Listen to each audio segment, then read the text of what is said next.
tradition with a twist. That's the mark of a maker.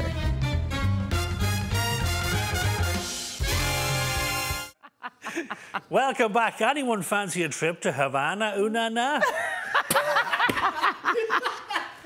Well, that's where our taste buds are taking us today. He's been lining that one up. I don't know what it means. Just a smile on his face. And it's lime pepper salmon with Cuban black beans on the menu. Nick, good morning to you. Senora, how are we doing? Good morning, Nick. Good. How are we doing? Yes, today we're doing some Cuban. I'm going to say Cuban-inspired food because Cuban food's actually, would you believe, is actually quite bland.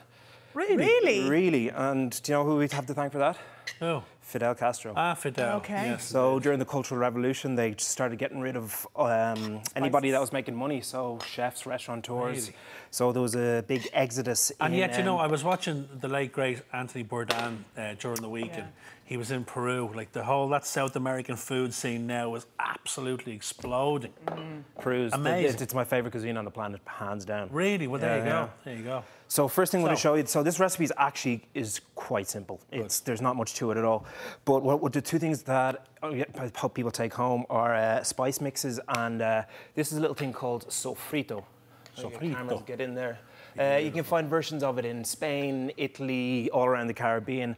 I basically use it, I make it, and then I come home, I don't want to cook, I just mix it with some chickpeas. And what's in it, Nick? So in this one, it's got some bell peppers, it's got some onion, some garlic. I like to spice up my oils just before I start cooking with a bit of bay leaf. Lovely. And we're going to make a little spice mix as well. So this may seem odd, but some orange peel. Beautiful. Okay. And a bit of lime peel. So really citrusy.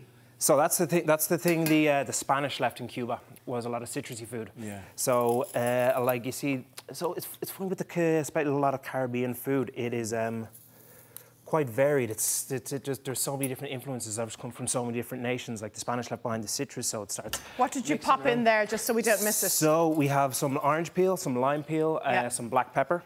Yeah. And you're going to toast that down until you start smelling it. Yeah. That's mean the oils have come out, and then.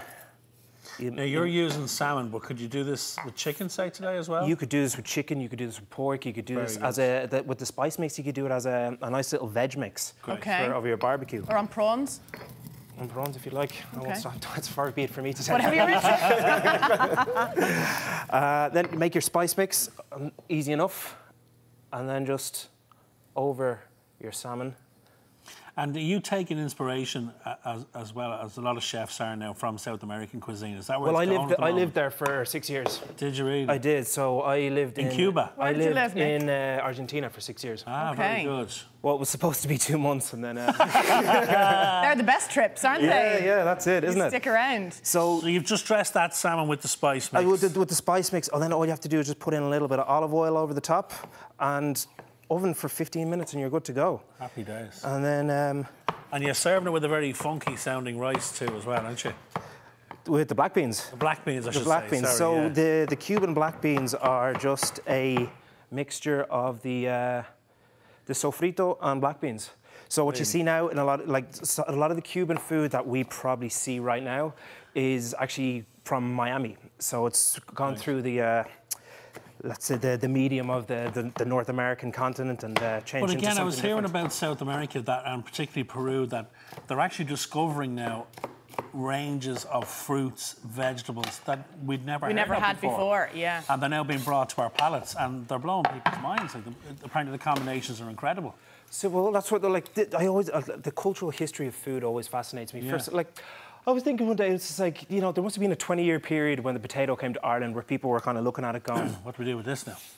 You know, kind of way. The potato's Peruvian, the tomato... But they talk about that with pepper. Can you imagine the first time tasting pepper in your life and the difference that made to your cooking? You'll have to tell everyone you knew, right? Yeah, exactly, yeah. This smells really good, Nick.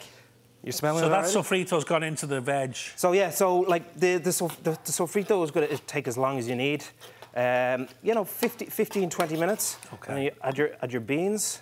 Have you drained those beans? I've drained those beans. We don't want anybody making noise after. Yeah, I hear you. I hear you. That's where the flatulence comes from.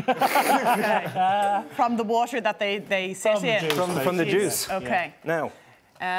So that's just a tin that you've used of those beans? That's just a tin of black beans. You can hydrate them overnight. If you're ever hydrating overnight, a bit of baking powder over them and they boil a lot quicker. Oh, very good. Yeah. Handy tip. It's a lovely colour here. Isn't it Smells nice? in the studio are unreal. We need a bit of lime juice on this first. Almost overpowering your lavender hand wash thing that you have with you. Almost. So I have this beautiful lavender COVID spray, as our floor manager Darren called it, Yeah. and it's beautiful. And what did you call it? It smells like a B&B in Wexford in 1978.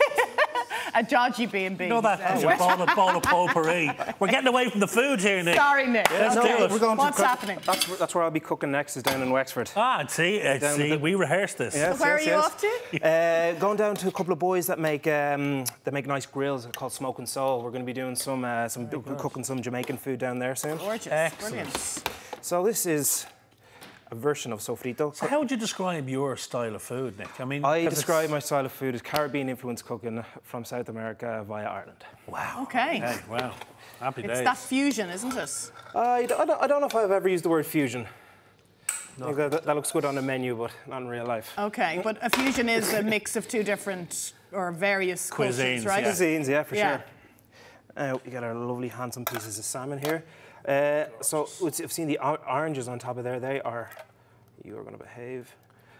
You're talking to the fish, Nick. I mean, You are going to behave. He understands it's for the greater good, but he just needs to. That is gorgeous looking.